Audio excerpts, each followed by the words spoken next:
Starting a business is exciting, absolutely. But let's be real, it's actually really hard.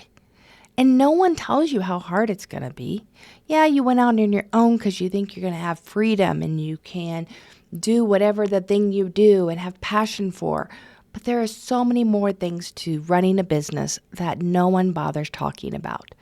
So in today's podcast, we're going to break those down. I'm going to share the 5 hardest things that you need to know about starting a business and give you some tips on overcoming those. Welcome to the Hobby to Profitability podcast. We're all about figuring out what it really takes to build a successful and thriving business. I'm Jacqueline Green, marketing nerd, AI consultant, and entrepreneur who's been through it all. My goal is to help you get the strategies, the tools, and the mindset shift you need to grow your business without the stress and confusion. Every week, we'll dive into real, unfiltered side of entrepreneurship, the mindset shifts, the strategic moves, and the unexpected lessons that come with building a business. We'll talk about what actually works and what doesn't, how to navigate those changes and challenges that you face, and how to create a business that really fits into your life. If you're ready to turn your passion into profit without the overwhelm, you're in the right place. There's this romantic idea about running a business. You go out on your own, you're going to be your own boss, you don't have anybody bossing you around, you get to work on the things that you want to work on, you can make tons of money. Does any of this sound like real? It's so funny. I'm kind of laughing going, yeah, that's exactly what I thought. When I went out on my own, I thought I would have freedom. I wouldn't have anyone standing over me. At the time when I first went out as a marketing consultant, I worked for just a micromanager. I don't know what she had it out for me, but she did. I liked my job, but could not stand her. And I was thinking I could do this for other people and it'd be a lot better.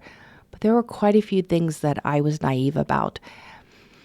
So most businesses don't actually fail because the owner isn't talented or passionate about the business. They fail because no one prepares them for the reality that you're going to go through of entrepreneurship. And there are unexpected challenges that you never thought you would be able to face or know. And the emotional roller coaster, if I could tell you how many times I have just felt like giving up, flat out giving up, shut everything down, I'm done, I'm walking away, I don't want to do this anymore. I can't tell you. There have been so many times because it's hard. It really is hard. The sheer mental load of having everything, every decision on you can be so incredibly hard. And some people can't handle that. And other people handle it just fine. For me, I think I probably fall somewhere in the middle. Some days are good. Some days are great. But there are some days where I'm like, what am I doing? It would just be a lot easier if I went and worked for somebody else. So let's pull back that curtain and talk about some things. Have some real conversation about what it takes to really run a business and what you need to be prepared for. So whether you're just getting started or whether you have been running your business for a little bit and still just really struggling getting started, I think this conversation is going to really help you understand, okay, first, I'm not alone. Most entrepreneurs feel this way early on, especially if they're building on their own from the ground up. So let's start with the first one. You will work harder than any other job. I promise you. You think you're going to have freedom. You think you're going to be able to control your time, but you're going to work twice as hard, if not 3 times as hard as any job. The nice thing about working in corporations or even small businesses is they have systems in place for you to kind of follow. You know what's next. You know the next meeting. You know the next project. You know what's coming down the pipeline, what the products are already established. When you're starting something new, you don't have any of that. You don't have any systems. You are your own boss. So if it gets done because you did the work. If it doesn't get done, it's because you're not focused on the right things. And so it's really important to understand that this is hard. It's definitely going to be hard, especially at first. Your first few years will be the hardest years that you will work. As you build the business beyond you, when you have those systems, when you're delegating, when you have employees or at least consultants you can hand stuff off, it does get a lot easier. But for now, when you're starting out, it's hard. So the good news is, though, when you get started right away, you're going to want to start developing the right systems, delegating as much as you possibly can, and focus on the scalable growth. This is something that I was sort of challenged with in some regards of how and where should you be spending your time. Often we want to spend our time on things that we really like to do, and we ignore things that we don't want to do. Bookkeeping, that's my little thing I ignore sometimes, and I shouldn't. That's the worst thing I could ignore. But you have to realize that and look at your week every week and say, and every month, this is how I do it. I break it out every month. These are our priorities for this week or this month. I break it down to the weeks. I look at the weeks and I break it down to the days. These are the things that we have to work on. All those other great ideas that I come up with, I write them down in a little book. I kind of keep an eye. I mull it over the back of my head, but it doesn't come in front of the things that have to get done today. There should be 3 priorities for every day, and those are the things that you should be working on. The next thing you have to realize is that no one cares about your business as much as you do. Not your husband, not your kids, not your best friend. That's just the way it is. With that said, though, you do have to be careful that you're not emotionally tied to it to the point where you're making poor decisions. You are going to put your heart and soul into a business for it to be successful. But you have to also understand that there has to be more logical decisions made over emotional decisions when it comes to that business. No one's going to care for it as much as you do. No one's going to understand when you're up at midnight or 1 o'clock in the morning getting ready for a launch or whatever it is. You have a big meeting and they don't understand, well, why can't you just go out tonight, or why can't you do this? It's they don't know. It's okay, it's just they don't know. It was really hard for me when I first went out on my own. Not even when I first went out. I mean, the first, a few years. I would get together with my corporate girlfriends and we, have a happy hour. And they would talk about things. And I remember the exact day when I was sitting there listening to them talk about the things that we used to talk about. I knew all the players they were talking about. They were talking about conferences that were coming up.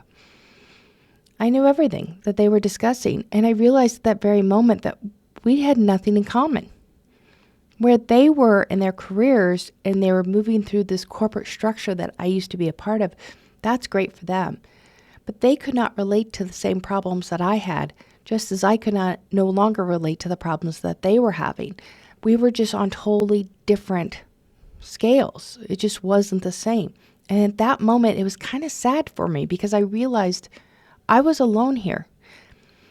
As much as my friends were great, I really appreciated them, they had no idea what I was going through. So oftentimes they would come to me going, "Oh, you're so lucky you get to work for yourself." And they didn't know in the back of my head, I'm sitting there going, what am I doing next? I'm scared to death here. And they're like, "Oh, you're so lucky." And I've had friends go out on their own and try it, and it didn't work because it is something that you have to be very resilient and very disciplined in starting and growing your business. Your marketing, your visibility, relationship building, that stuff never stops. You have to constantly be out there generating more business, more relationships, more visibility. And that can be exhausting. When I first went out on my own, somebody said, "Yeah, it's like looking for a job 24/7. And that's pretty much kind of it. You get used to it, but yeah, that's pretty much it. You're always looking for the next relationship, the next business opportunity, the next whatever. Let's be real. Random marketing tactics aren't going to grow your business. It's like throwing spaghetti at a wall, hoping the spaghetti will stick. If you're tired of spinning your wheels, or in this case, throwing spaghetti, then it's time to take a smarter approach.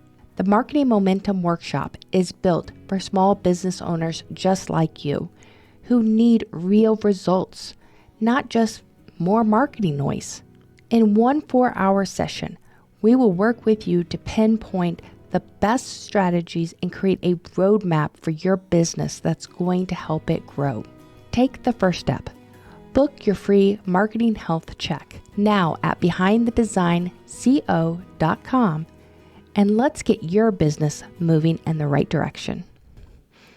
The third thing you have to understand that the money doesn't come as fast as you expect.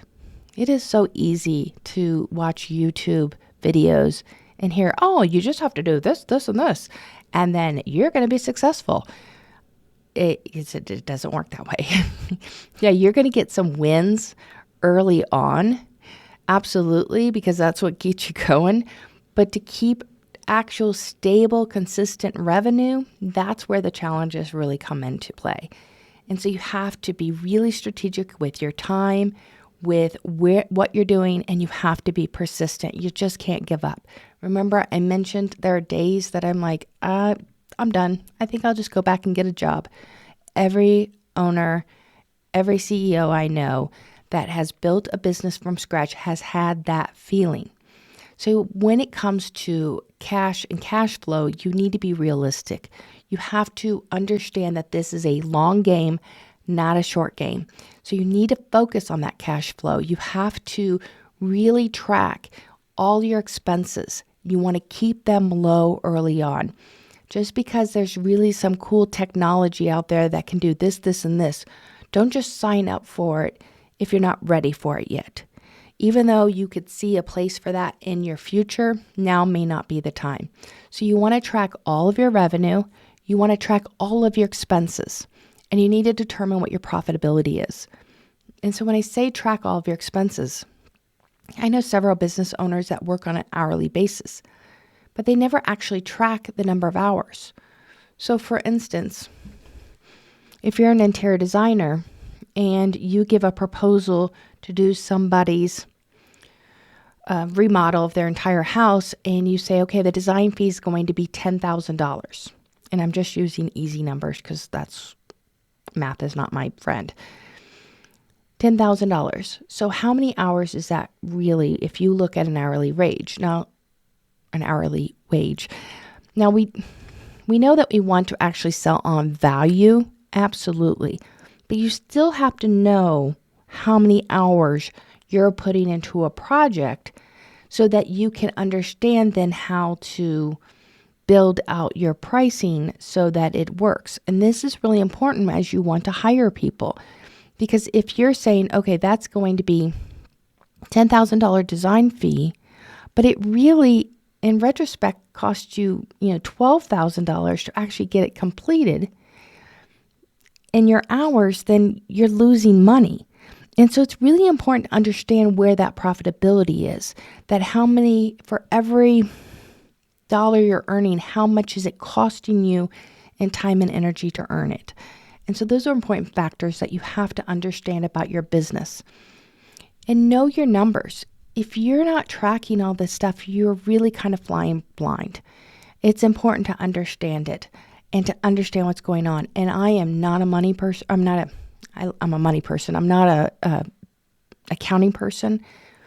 Finances is not my favorite thing in the world. I like seeing it add up, of course, but you really do have to force yourself to know exactly what your numbers are, where you're at. Are you profitable? It will take you longer to be profitable than you've been promised. Now, the fourth challenge that no one talks about is the loneliness, especially if you go out on your own and it's just you. I think a lot of people go into partnerships thinking, okay, this will be better because we'll be in it together. And I've seen so many partnerships blow up. And so I'd be really weary of truly having a partnership.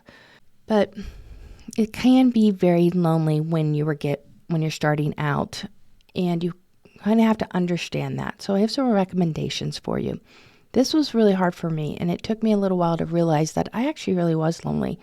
Now, I've officed out of my home. I've officed in a co-working space. I've done all kinds of things to kind of build that being around other people. I actually really enjoy going to an office. It's not always feasible for me. I'm not a big fan of hanging out at the coffee shop. It's just too loud. But you have to find out what works for you. Networking has been a really good thing for me. Being able just to talk to I go to a lot of women groups, but women and men that are in similar situations that are trying to build a business, that has been helpful for me. So I would suggest that you try to find networking group, mastermind groups, a business coach, people that you can bounce ideas off of, people you can kind of share that are in the same place that you're in, or maybe they're a few steps ahead of you and can give you some advice. Now, the final thing is that most of your success comes from your mindset and not just strategy. This was one that was also hard for me to understand. In some regards, mindset has been one of those key words everyone is talking about, but there is a lot of truth to this. And I've actually gone back and listened to even some of the earlier kind of promoters of what wasn't called mindset, but just of what you're thinking from the 50s and 60s, and really listen, and it still applies today. What you're thinking about is what's going to happen. So if you're thinking positive thoughts, if you're going into meetings with the right energy, the right mindset, good things are going to happen. If you are struggling with imposter syndrome, that one's a big one for me. I struggle with imposter syndrome even to this day. I just filled out an application to speak at a big conference, and the whole time I'm sitting there going, oh, this is too big for me. This is too big for me. Oh my gosh, it's too big for me. That's horrible. Luckily, I realized that so I can stop that thought process. You really are a lot more resilient than you even know. But getting your mind in the right places is really going to help you succeed. And understand that some days are going to be hard. Some days might feel like you're getting torn apart, but you're going to make it through. Your mindset is everything. You have to believe in what you're doing, and you have to believe that you're going to be successful. It helps you with calculating those risks, and it helps you push through those hard times. All right, well, in today's episode, we talked about the 5 hard truths. You're going to work harder than any other job you've ever had. No one cares about your business as much as you do, but be very cautious about the emotion versus the logic and the decisions that you make. Money doesn't come as easily as everyone wants to believe. Loneliness is real. Find your group, find a mastermind, find somebody to connect with so that you can talk about this when you need to talk about it. And finally, success is just as much as the mindset as it is about strategy. And so if you're finding yourself that's something's holding you back, look at yourself and see if maybe there's something within your mindset or the things that you're telling yourself that is holding you back. Now, understanding these things up front will give you an edge to starting that business or moving to the next stage. So here's my challenge to you. Which of these truths hit home for you the most? And take a second, reflect on that. Figure out what you need to do next. Do you need to better plan for cash flow? Maybe you need more support from the business community. There's lots of groups out there that I would highly recommend you trying to find. Or is it a mindset shift? And it's going to be different at different times within your business. And I always call it seasons. There's seasons of life. Some seasons are harder than others. Some are a lot more fun. And if you feel stuck, let's talk. Check out the Marketing Momentum Workshop. This is a great opportunity for small business owners to really make sure their strategy is in place and they're doing the right things. Join me for the next episode of Hobby to Profitability, the AI-powered solopreneur, how to automate without losing the human touch. AI is the biggest thing, and we're going to be talking about it a lot on this podcast. I'll see you next time. Thank you for listening to the Hobby to Profitability podcast with Jacqueline Green. If you enjoyed this episode, be sure to subscribe, leave a review, or share it with a friend. You can learn more about Behind the Design at our website at behindthedesignco.com, and be sure to connect with me on LinkedIn or subscribe to the Behind the Design channel on YouTube for more great business growth strategies. Now, I'll see you next time.